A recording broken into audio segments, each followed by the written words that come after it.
Happy Friday, everybody. It's Oracle684 back here once again with another video, continuing my 31 Days of Halloween, and basically the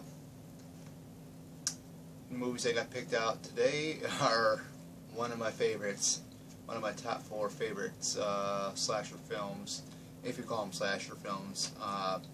We're going to talk about none other than the Psycho franchise. The original ones with Anthony Perkins are the best. I did see the remake with Vince Vaughn. Didn't really care much for it. Sometimes, you know, remakes are hit or miss, and that's just about it. However, I own the original right here on DVD. I think they might have put this on 4K recently.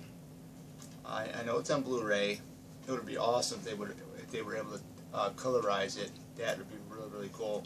This is a good film. Of course, it's, you know, it's in 1960, and overall, black and white films, you know, they don't bother me to watch them. I mean, you got the Universal Monster films that are all in black and white.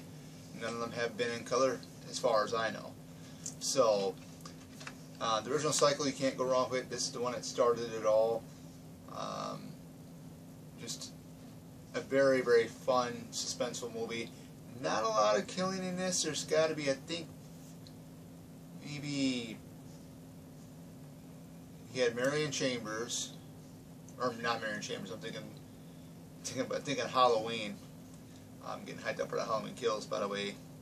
Can't wait to see that one. But anyways, you got Marion Crane in here, and you think, you know, when he had Janet Leigh, you think when he had Janet Leigh playing Marion Crane, you think she was going to be the starring role. Eventually, if anybody has not seen it, don't watch this video. Of course, Janet Leigh's character does get killed in the beginning of the film. So, I mean, this is what really starts the tone off, and man, it's a fun film, very fun film to watch. Definitely one of my favorites. And I also got, if you guys want to see, I also got the disc in here is really cool too. I stop and think I got a little bit of a verse saying it's in there today that I actually saved. But something with my Flickster account that I used to have years ago. And here's the disc. That was like the logo where it's like kind of cracked. Not that really picks up on the camera. But yeah, you get that. And special features, you get newsreel footage, the release of Psycho, the shower scene, the Psycho archives, production photos, behind the scenes photographs, the shower scene, storyboard by Sal Bass. Lobby cards. They're like, if you don't know what lobby cards are, they're like almost the size of a 11 by 17 inch mini poster. Posters and Psycho ads and more. Definitely a good film. I'm gonna tell you which two are my favorite out of the Anthony Perkins Psycho films. So, or the Psycho franchise, I should say. Then I got this. I had bought this one years ago, and I'm trying to spoil that here, but I bought this one years ago at Best Buy. It is a triple feature on DVD: Psycho 2, 3, and before they released Psycho 4 on Scream Factory, you were only able to really get Psycho 4, the beginning, in this pack. I think they had an old VHS of it. I remember seeing Psycho 2 back in, I believe it was, because I grew up partially in the 80s. So it was like in the early 90s, late 80s is when I saw Psycho 2. And right around that same time, Psycho 3. The first time I did see Psycho 4, the beginning, was on USA Up All Night. That was at the time when Gilbert Gottfried was hosting it, you know, you had Rhonda Shearer as well, but I believe, you know, Rhonda Shearer was the first one to host USA All Night, and then it was Gilbert Gottfried. So that's how I got introduced to Psycho 4. And I did not know that this was not in the theater. It was made for, I think it was HBO or Cinemax. It was aired on there, but really good. I'll talk a little bit more about the film here in just a couple minutes. But you know, if you had to ask me which one was my favorite, I'm going to tell you right now. One of them is Psycho 2. I just really enjoy the film. Really good. Of course, there is no special features in this triple feature, which is kind of disappointing, but you know, hey, what can you do? Thank goodness for Scream Factory, Shout Factory, or Shout Factory, or Scream Factory, whatever you want to call them. They come up with some really good stuff, and they do have a pretty good amount of special features. But the longest one out of all of them is the first one, or not the first one, but the second one here. And the one that comes in just behind it would be the original film, because the original film runs at 1 hour and 49 minutes, while part 2 runs at 1 hour and 53 minutes. Psycho 3, 1 hour and 33 minutes, and Psycho 4, the beginning, 1 hour and 36 minutes. These are very suspenseful. Like I said, I don't really want to spoil a lot of things with Psycho 2, but it does keep you guessing. I will tell you that it does keep you guessing, which is good. I mean, I remember just sitting there having a bowl of popcorn, sitting back, just watching the film, you know, with a family and, you know, whatnot. But other than that, this leads to my next one, and yes, I know, I got Psycho 4 the beginning on Blu-ray, and this is the Scream Factory edition. I own it twice. I own it on DVD and I own it on Blu-ray. Definitely, this is my second favorite out of the Psycho franchise. 2 and this one.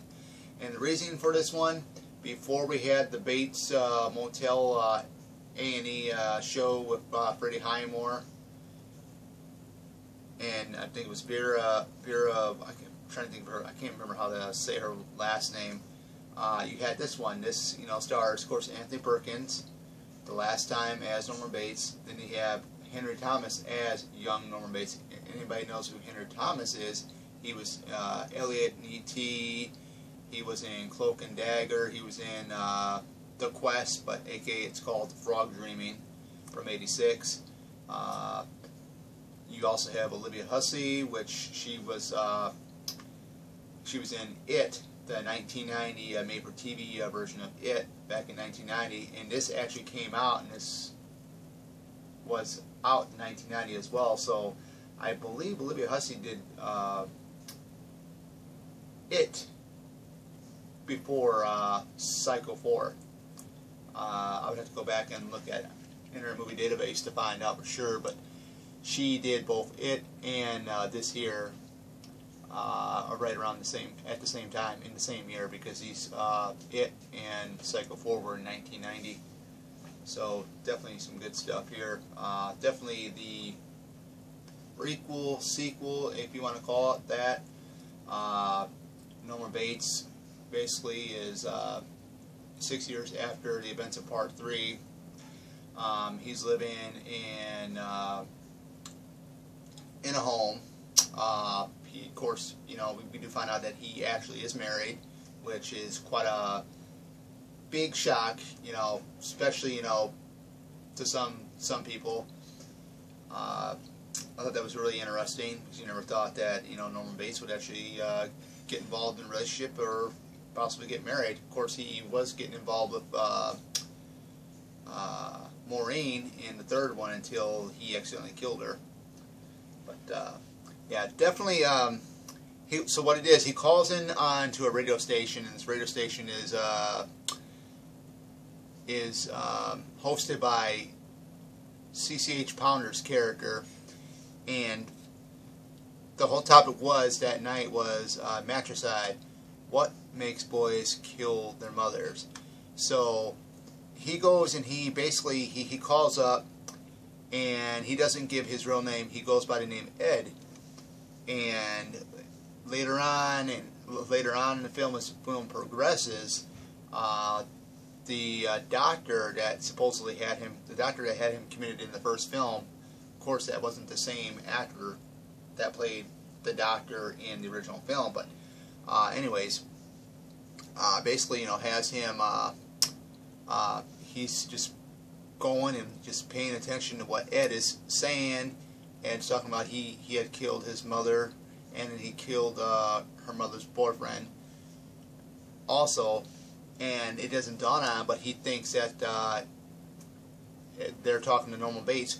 Eventually you do find out, and eventually he does come forward and he does say that, yes, I am Norman Bates. And it's just the whole finale of the whole thing is really, really cool, because they go to the he calls up his wife. He's going to pick up the birthday cake because it's his birthday, and he goes to the Bates house that's right behind the Bates Motel, and of course that thing is all run down after 6 years ago and whatnot. But the thing is, with this film, what gets me really into it is that, some films, you can have a backstory with a certain character. You can have a backstory with Leatherface, which they did a prequel of that with the remake of Marcus Nipples' remake of Texas Chainsaw Massacre. They did a prequel to that version of Leatherface. That was so. When I think of prequels, I think the most interesting prequel of all is this one. Of course, you do see it in the Bates Motel show, which progresses, but it's the Bates Motel A&E, the Bates Motel A&E show went for a couple seasons, but it was set in modern times. It just didn't make, to me, it just didn't make any sense, and it just, it was just really, really weird. But I think this is I think, to me, this was the better incarnation of a prequel to Norman Bates, in my opinion. Nothing against Freddie Highmore or Vera Flaminga. I think that's her last name. I'm pretty sure I got her last name mixed up or wrong, but I just think this is a better incarnation of young Norman Bates, plus Norma Bates, played by Olivia Hussey. I think this was top notch for me. I think a lot of fans might agree, might disagree, but hey, this is all fun. This is why I'm doing these videos. This is why I came back to do these videos. Like I said, I've been gone from YouTube for almost a year, but yeah. But anyways, definitely a good one, and we're going to get to the special features here. So we got special features, audio commentary with director Mick Garris, actors Olivia Hussey and Henry Thomas, and we got behind the scenes footage. This is out of the Scream Factory releases for Psychos 2, 3, and 4. This by far, I don't own the Scream Factory versions of Psycho 2 and 3, but this is the only one I own of Psycho 4. But this film here, what Scream Factory did, the special features are awesome. The commentary is a lot of fun watching it, and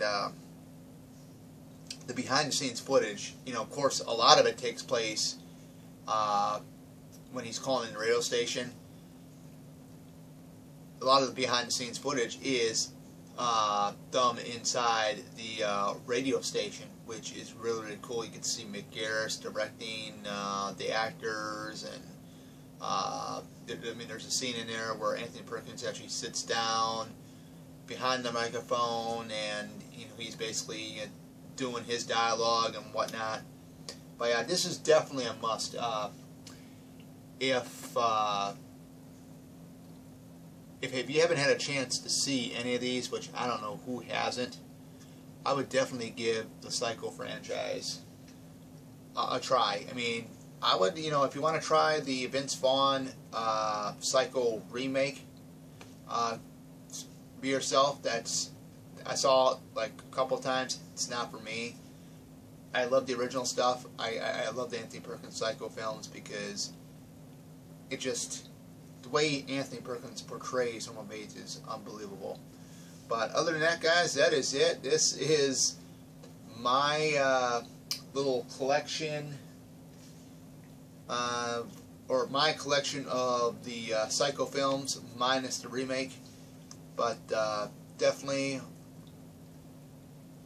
you guys got to watch these. These are just fun. But other than that, that is it. This is Oracle 684 signing off. Take care and have a great night.